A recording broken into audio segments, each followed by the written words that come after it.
नमस्कार, आपके साथ मैं हूं सपना मदेशी और आप देख रहे हैं महाकाल टीवी। तो आइए शुरुआत करते हैं कुछ खास खबरों से। लोकसभा चुनाव 2024 में कुछ ही दिन बचे हैं। ऐसे में सियासी हमले तेज हो गए हैं। वाराणसी पहुंचे अखिलेश यादव ने योगी आदित्यनाथ पर जमकर हमला बोला।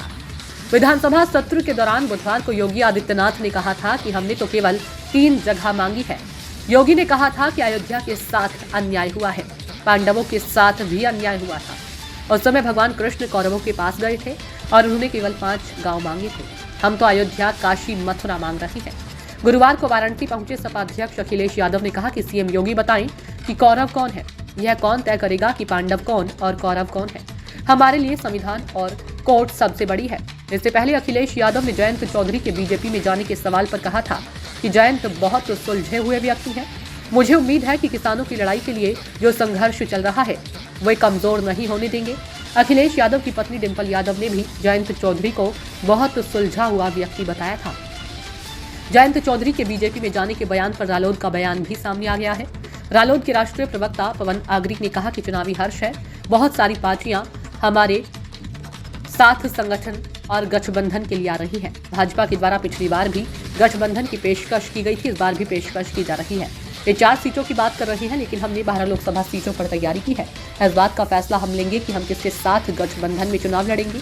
जो पार्टी जनता और किसानों के हित के लिए हमारी मांगों पर सहमत होगी, हम उनके साथ गठबंधन में चुनाव लड़ेंगे। अभी तो ये तय करना कौन पांडव है कौन कौरव है, अभी ये कौन तय करेगा कि कौन पांडव है कौन कौरव है।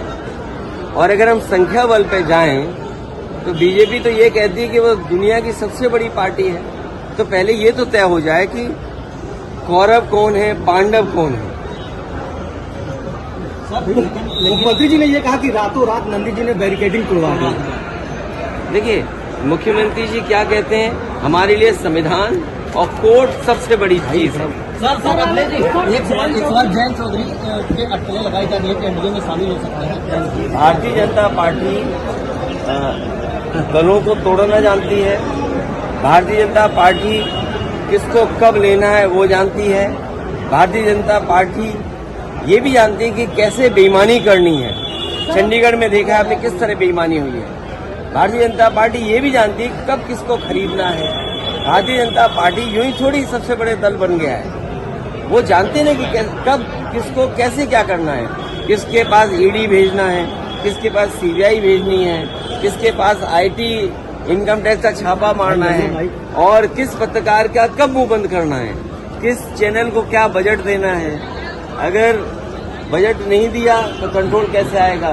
तो सवाल जीरो टॉलरेंस कानून व्यवस्था का नहीं है, सवाल है न्यूज कंट्रोल के बाद भी घटनाएं हो रही हैं, अपराध बढ़ रहा है, भ्रष्टाचार बढ़ रहा है। इसका जवाब सरकार के पास है क्या।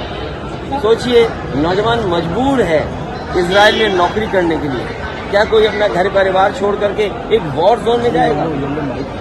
और जिस सरकार के कार्यकाल में, और मैं कहता हूं पत्रकार साथियों से, 1 लाख किसानों ने आत्महत्या की है जब से भारतीय जनता पार्टी की सरकार बनी है 2014 से, और आज तक एनसीआरबी के आंकड़े निकलवा लीजिए, 1 लाख किसानों ने आत्महत्या की है।